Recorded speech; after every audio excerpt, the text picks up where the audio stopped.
Dalam kurun waktu sepanjang tahun 2020, Kepala BPN Kabupaten Ogan Ilir telah mendapatkan permasalahan dan menerima pengaduan berbagai permasalahan tanah yang dialami masyarakat Ogan Ilir.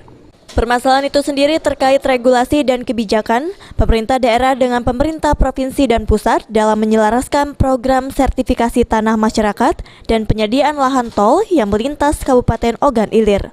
Permasalahan ini telah dilaporkan langsung kepada anggota DPD RI Perwakilan Sumsel, sehingga dengan laporan ini diharapkan permasalahan tanah masyarakat di Kabupaten OI dapat teratasi.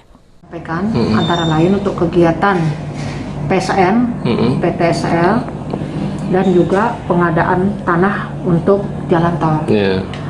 Secara umum itu berjalan lancar, namun memang atas laporan tersebut, anggota DPD RI Perwakilan Sumsel, Jialika Maharani akan merespon semua keluhan dan permasalahan pertanahan yang dihadapi BPN Ogan Ilir dan akan disampaikan kepada pemerintah daerah maupun pusat agar pemerintah mengetahui duduk permasalahan pertanahan di Kabupaten Ogan Ilir. Saya menjadi penyambung lidah lah untuk mengkomunikasikan apa yang menjadi keluhan dari Badan Pertanahan Kabupaten Ogan Ilir dengan pemerintah Kabupaten Ogan Ilir agar kiranya Kabupaten Ogan Ilir nanti bisa meningkatkan lah atau mensupport lebih maksimal lagi apa yang menjadi program-program dari Pertanahan Kabupaten Ogan Ilir. Iya, akan tetap mengawal juga. Ahmad Romawi, PAL TV.